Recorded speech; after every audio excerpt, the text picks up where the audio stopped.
Nomenclatura de compuestos inorgánicos, compuestos que contienen hidrógeno. Para la nomenclatura de compuestos inorgánicos que contienen hidrógeno, vamos a tener 4 tipos distintos de compuestos. Vamos a iniciar con los hidruros. Los hidruros son compuestos que contienen hidrógeno más un metal. Por lo tanto, van a utilizar el sistema Stock. Al reaccionar hidrógeno con un metal, se va a generar este tipo de compuesto que se conoce como un hidruro.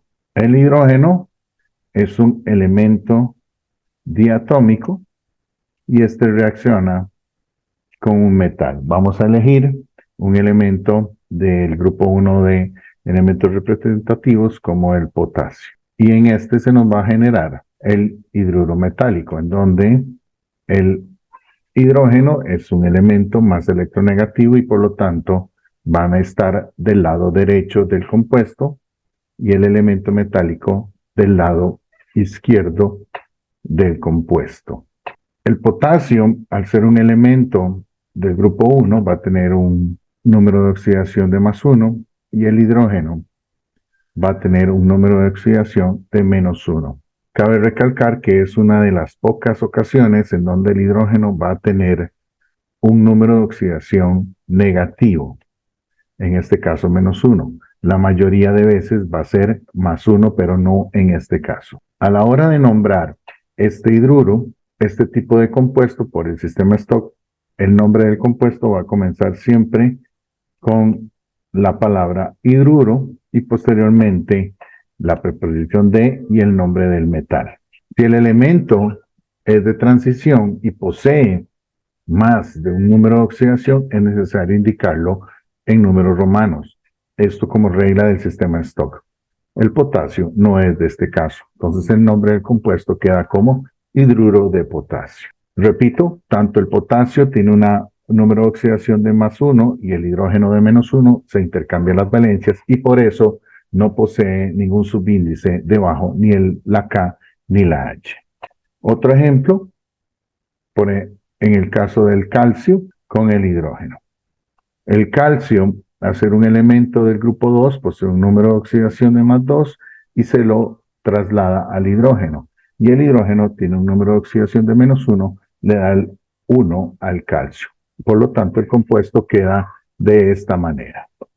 Al nombrarlo, se coloca la palabra hidruro, de y el nombre del elemento. Sin número romano porque el calcio pertenece al grupo representativo número 2. Otro ejemplo, con un elemento del grupo número 3 tenemos el galio y al pertenecer al grupo 3 tiene un número de oxidación de +3, el cual se lo traslada al hidrógeno. El nombre del compuesto va a ser hidruro de galio. Una manera sencilla de identificar el número de oxidación que utiliza el metal es observar cuál es el subíndice debajo del hidrógeno, ya que corresponde al número directamente del metal, debido a que el hidrógeno en este tipo de compuestos siempre va a tener un número de oxidación de -1.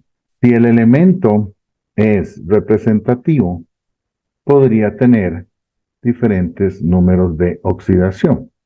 Por lo tanto, es necesario indicar con números romanos su número de oxidación. En el caso del níquel, es un elemento que posee 2 números posibles de oxidación, el +1 y el +2. Entonces se indica con números romanos el que corresponde. Una observación importante es que, aunque el elemento que tiene varios números de oxidación utilice el número 1, este se debe indicar. No hay ninguna regla que diga que por ser 1 no se pone. Entonces el hidruro de níquel 1 se debe poner el 1 y el hidruro de níquel 2 se debe poner el número 2. El siguiente tipo de compuestos con hidrógeno es cuando el hidrógeno se combina con un elemento del grupo número 5. Los elementos del grupo 5 de representativos es la columna por debajo del nitrógeno, en donde tenemos al nitrógeno, al fósforo, al arsénico, al antimonio y al bismuto. Estos elementos van a trabajar siempre con un número de oxidación de +3. Al ser elementos no metálicos, no utilizan el sistema Stock y tienen un estilo de nomenclatura especial, digamos, un tipo de nomenclatura tradicional, en donde no sigue tampoco la regla de estequiométrico. Entonces, aquí vamos a tener los siguientes ejemplos. Tenemos el NH3, debido a que el nitrógeno tiene un +3 y el hidrógeno un 1. Este compuesto tiene un nombre especial, el cual se llama amoníaco. No sigue ninguna regla en particular, simplemente se llama amoníaco. El siguiente con fósforo se va a llamar fosfina. El siguiente con el arsénico se va a llamar arsina. Con el antimonio se va a llamar estibina. Y con el bismuto se va a llamar bismutina. No siguen ninguna regla, por lo tanto, simplemente ese es su nombre. Y los dos siguientes es cuando se combinan con elementos de los grupos representativos 6 y 7, en donde tenemos para el grupo número 6 al azufre, al selenio, al telurio. Y en el 7 vamos a tener al flúor, al cloro, al bromo y al yodo.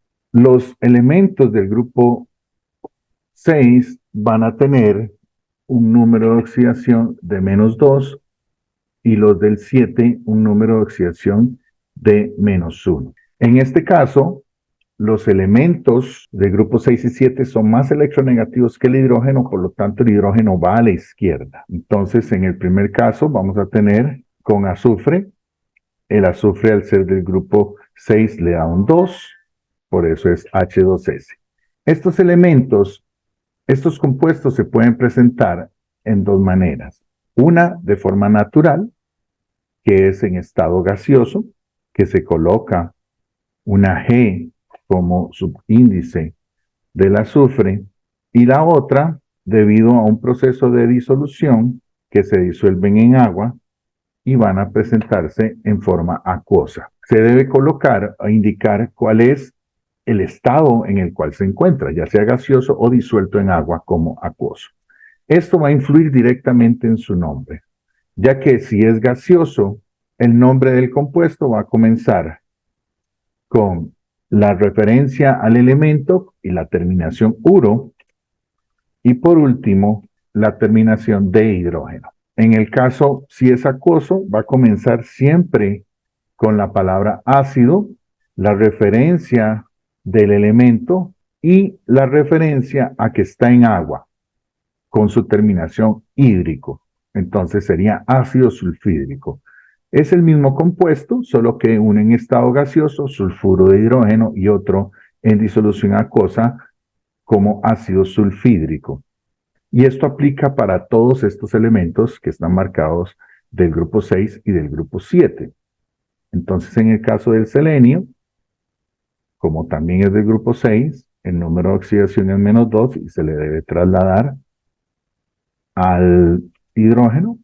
Vamos a tener que en estado gaseoso va a ser el selenuro de hidrógeno, y si está disuelto en agua, va a presentar su nombre iniciando como ácido selen por el selenio y la parte hídrico por estar en agua. Los del 7, por ejemplo, con flúor, no, el hidrógeno no va a presentar un 2 porque el número de oxidación es -1. Si está gaseoso, fluoruro de hidrógeno, y si está gaseoso, como ácido fluorhídrico. Otro ejemplo de estos puede ser con bromo. Gaseoso sería bromuro de hidrógeno y acuoso sería ácido bromhídrico.